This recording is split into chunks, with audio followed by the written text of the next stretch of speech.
उन्हाळा म्हटलं की डोळ्यासमोर येते ती म्हणजे कैरी. मग ती डाळीत असो, पन्न्यात असो किंवा लोणच्यात. पण आज आपण कैरीचा वापर करून एक असा पदार्थ बनवणार आहोत जो तुमच्या जेवणाची चव वाढवेल आणि संध्याकाळच्या चहाची रंगत वाढवेल. आज आपण बनवतोय उन्हाळा विशेष चटपटीत आणि कुरकुरीत कैरी कांदा भजी. कैरीचा तो आंबटपणा जेव्हा कांद्यासोबत तेलात तळला जातो तेव्हा जी चव येते ती खरंच अप्रतिम असते. अशी रेसिपी पाहण्यासाठी व्हिडिओ शेवटपर्यंत बघा आणि अजूनही चॅनलला सबस्क्राईब केलेलं नसेल तर लगेच सबस्क्राईब करून बेल आयकॉन सुद्धा प्रेस करा, म्हणजे माझा व्हिडिओ तुमच्यापर्यंत सगळ्यात आधी पोहोचेल. चला तर मग उन्हाळ्याचा आनंद घेऊया या खास रेसिपी सोबत. नमस्कार, मी आनंदी कुणाल पाटील. मी माझ्या करी अँड राईस या चॅनलमध्ये तुमचं सगळ्यांचं खूप खूप मनापासून स्वागत करते. कांदा कैरीच्या भजीसाठी मी हे 5 मोठे कांदे घेतलेले आहेत. त्यासाठी मी हे तोतापुरी कैरी घेतली आहे. ही आंबट कमी असे म्हणून मी हे घेतली आहे. तुम्हाला जर आंबट जास्त आवडत असेल तुम्ही दुसरी कैरी वापरली तरी सुद्धा चालेल. त्याच्यानंतर मी या 3 मिरच्या घेतलेल्या आहेत आणि कोथिंबीर भरपूर घ्यायची. चला त्यासाठी कांदा चिरून घेऊया. आपल्याला लांब लांब कांदा चिरून घ्यायचा आहे. कांद्याचं हे काढून घ्यायचं आहे म्हणजे कांदा लगेच मोकळा होतो. त्याच्यानंतर आता आपल्याला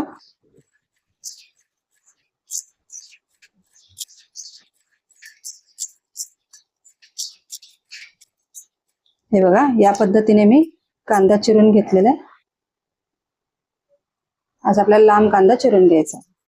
हे बघा आता आपला सगळा कांदा चिरून झालेला आहे. आता आपण कैरी चिरून घेऊया. कैरी सगळ्यात आधी मी सोलून घेणार आहे. कैरीचं साल काढून घ्यायचंय. बघा मी कैरी आता एक साईडला मी सोलून घेतलेली आहे. आता त्याचे मला जुलियन्स करायचे म्हणून मी ही आयडिया वापरते. मी स्लायसरने त्याचे स्लाइस करून घेणार आहे अगोदर. हे बघा या पद्धतीने मी त्याचे स्लाइस करून घेणार आहे आणि त्याचे मग आता मी जुलियन्स चिरणार आहे. हे मी स्लाइस करून घेतलेत आणि आता मी ह्यांचे जुलियन्स करून घेणार आहे. हे सगळे एकत्र करून घेतले आणि ह्याचे बारीक असे आपल्याला जुलियन्स करून घ्यायचे.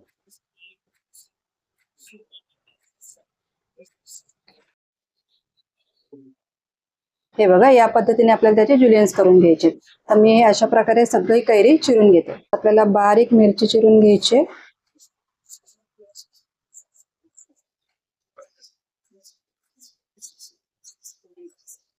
चला तर कोथिंबीर सुद्धा बारीक चिरून घेऊया.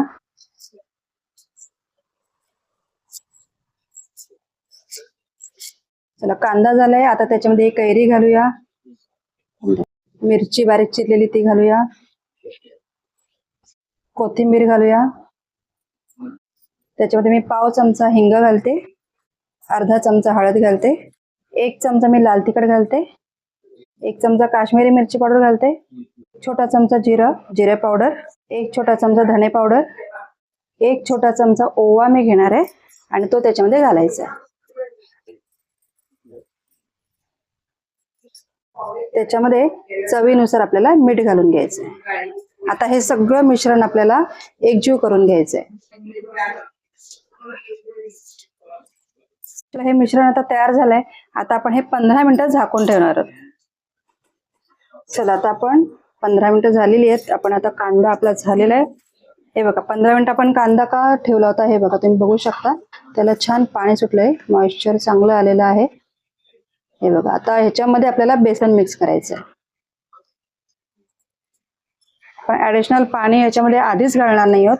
ह्याला जे पाणी सुटले त्याच्यामध्येच आपण बेसन आधी भिजवून घेणार आहोत आणि जर लागलंच तर आपण त्याच्यामध्ये पाणी घालणार आहोत. बेसन आपल्याला लागेल असं घालायचंय.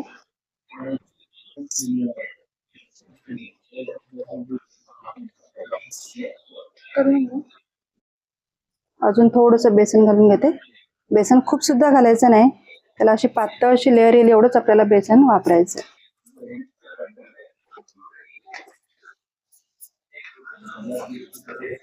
हे बघा मी अजिबात पाणी वापरलेलं नाहीये.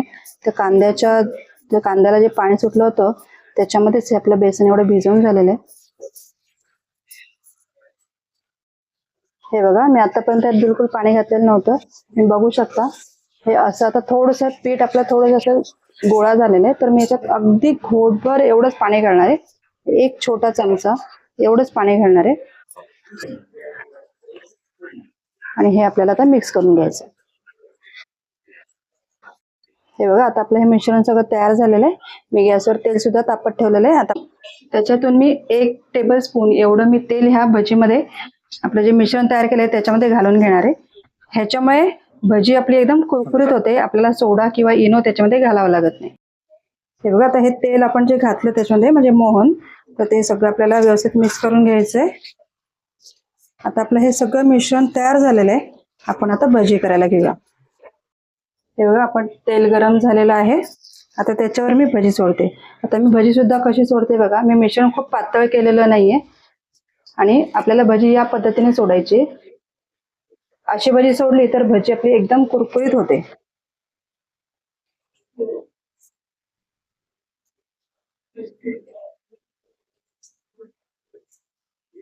मी याच्यामध्ये अजिबात कॉर्नफ्लॉवर वापरलेला नाहीये, इनो सोडा काही घातलेला नाहीये, तरी सुद्धा भजी एकदम कुरकुरीत होणार.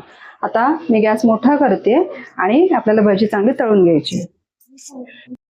चला आपण ही पहिली साईड आपण आता जी आहे ती फ्राय झालेली आहे ती आपण पलटी मारून घेऊया.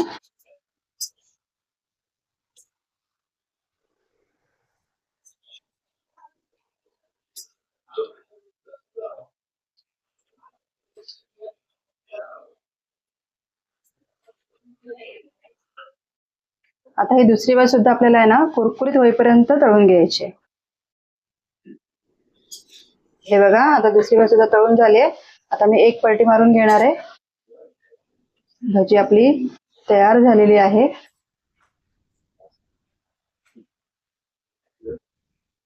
आता मी ही भजी काढून घेते.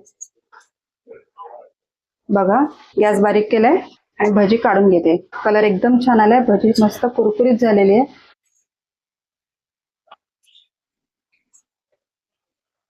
बाबांनी भजी केली, टेस्ट करून सांग कशी आहे. अरे वा, कांदा भजी मस्त. कधी भजी टेस्ट करायला नाही म्हणायचं, नाही तर पाप लागतं.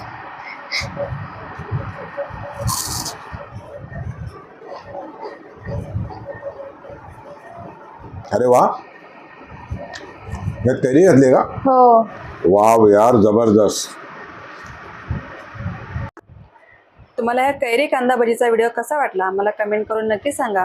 व्हिडिओला लाईक शेअर करा आणि अशाच नवनवीन रेसिपी पाहण्यासाठी करियन राईस या चॅनलला सबस्क्राईब करा. तोपर्यंत बाय बाय.